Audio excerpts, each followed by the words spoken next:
వంచిన చారుకి ఏమేమి ఫ్రై చేయాలని చూపిస్తాను రండి. ఎర్రగడ్డలు, తెల్లగడ్డ, ఎండుమిరపకాయ, టమాటో, జీరా, టెంకాయ, మిరియాలు, చింతపండు, జీరా, సోంపు ఇవన్నీ చేసి ఫ్రై చేయాల. రండి ఫ్రై చేసి చూపిస్తాను. ఇప్పుడు నేను కడాయి పెట్టేసిన. ఇప్పుడు నేను ఆయిల్ పోస్తా ఉన్నాను. నూనె బాగా వేడి అవ్వాలా.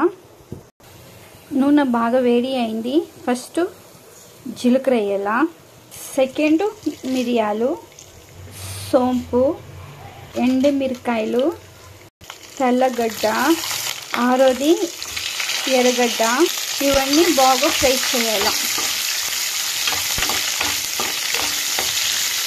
బాగా ఫ్రై అయినాక టమాటో వేయాల. బాగా ఫ్రై చేస్తే బాగా స్మెల్ వస్తుంది, సూపర్గా వస్తుంది. బాగా ఫ్రై అయింది. రండి ఇప్పుడు మనం మిక్సీ జార్ వేసుకుంటాం. టెంకాయ వేసుకుంటాం, చింతపండు అన్నీ ఫ్రై చేసింది మిక్సీలో వేసుకుంటాం. ఈ మిక్సీ జార్లోనే మనము 1 స్పూను మిరప్పొడి వేసుకుంటాం, రెడ్ చిల్లీ వేసుకుంటాం. దీంట్లోనే కొంచెం పసుపు పొడి వేసుకుంటాం.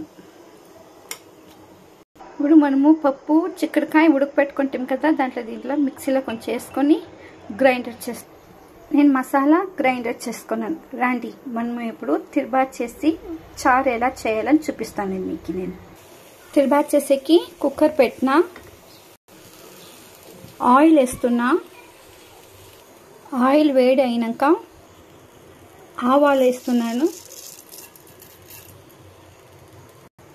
ఆవాలు వచ్చి బాగా చిటకల, బాగా ఫ్రై అవుతేనే ఆ స్మెల్ సూపర్గా ఉంటుంది.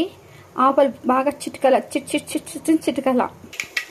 సాసులు బాగా ఫ్రై అయినండి. సాసులు అయినాక ఇది మెంతిం ఉంది కదా, ఈ మెంతిం వేయాలా అండి. ఈ మెంతిం కూడా బాగా ఫ్రై అవ్వాలి. కొంచెం రెడ్నెస్గా వస్తే బాగుంటుంది. ఇంకా కొంచెం జీలకర్ర వేయాలా అండి. జీలకర్ర అయినాక ఎండుమిరకాయ అయినాక వెరగడ వేయాలా అండి.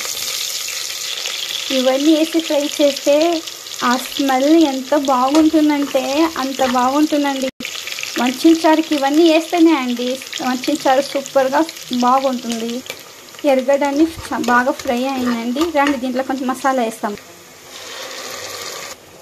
నేను మసాలా వేసేసినాను. ఇది బాగా ఆయిల్లో ఫ్రై అవ్వాలండి. అప్పుడు ఆ వంచిన చారుకి స్మెల్ సూపర్గా వస్తుందండి. చూడి ఎట్లా ఫ్రై అవుతుంది. ఇట్లా ఆయిల్లో కొంచెం ఫ్రై అవ్వాలా అండి. ఈ నీళ్ళు వచ్చి పప్పు చిక్కుడుకాయ ఉడకపెట్టిన నీళ్ళు అండి. ఇదండి వంచిన చారు రెడీ అయిపోయింది. చారుకు మొత్తం ఎప్పుడుమే ఉప్పు కారము కరెక్ట్గా ఉంటే చారు అంత టేస్టీగా ఉంటుందండి. ఉప్పు కమ్మి అయినా కారం కమ్మి అయినా చారు అసలు టేస్ట్గా ఉన్నదండి. వంచిన చారు ఎప్పుడుమే ఉప్పు కారము ఉంటేనే ఆ వంచిన చారుకి టేస్ట్ సూపర్గా ఉంటుందండి. వంచిన చారు రెడీ అయిందండి. సూపర్ స్మెల్ అండి. ఈ స్మెల్ అంటే సూపర్ స్మెల్ అండి. రండి మనము చిక్కుడుకాయ పల్లీం చేస్తాం. రండి ఆయిల్ పోస్తున్నాను, ఆవాలు వేస్తున్నాను.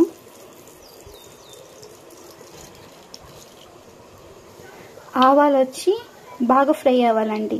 అర్ధం ఫ్రై అయినంటే మగబిడ్డలు తినే బదులు ఆవాలు వచ్చి కిడ్నీలో చేరుకుంటుందండి. ఎప్పుడుమే ఆవాలు బాగా చిటకలా అండి. చిటకల అయినాక వేరే దాంట్లో వేయాలా అండి.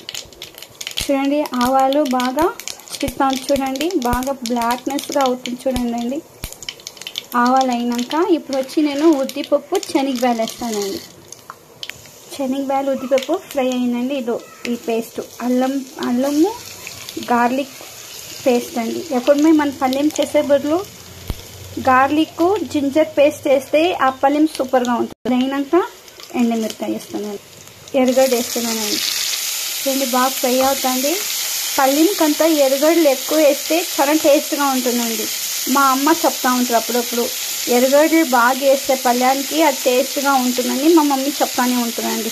ఇప్పుడు నేను ఈ పల్లెంకి ఎర్రగడ్డలు జాస్తి వేస్తాను. ఎర్రగడ్డలు ఫ్రై అయినండి. ఇది చిక్కుడుకాయ దీంట్లో నేను మిక్స్ చేస్తానండి. కాకరకాయ పల్లి అయిందండి. రండి మనం సంగటి చేస్తాం. సంగటికి కొంచెం అన్నం వేసి నీళ్ళు పోస్తున్నానండి. సంగటికి వంచిన చారుకి సంగటి తింటేనే చాలా టేస్టీగా ఉంటుందండి.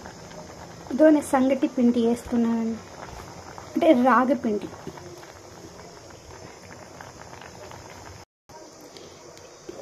ఇదో అండి సంగటి అయిందండి. చూడండి సంగటి ఇక్కడ నెయ్యి పోసుకొని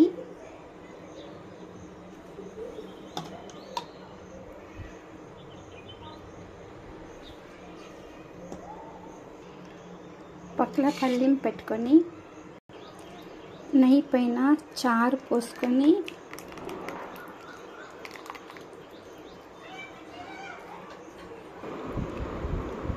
రండి మీరు సంగటి తింటారు.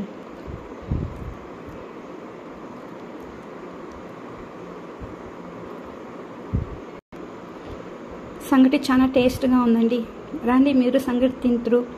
నా ఛానల్స్ని చూడండి, నా వీడియోని చూడండి, లైక్ చేయండి, సబ్స్క్రైబ్ చేయండి, నాకు సపోర్ట్ చేయండి. Bye, thank you.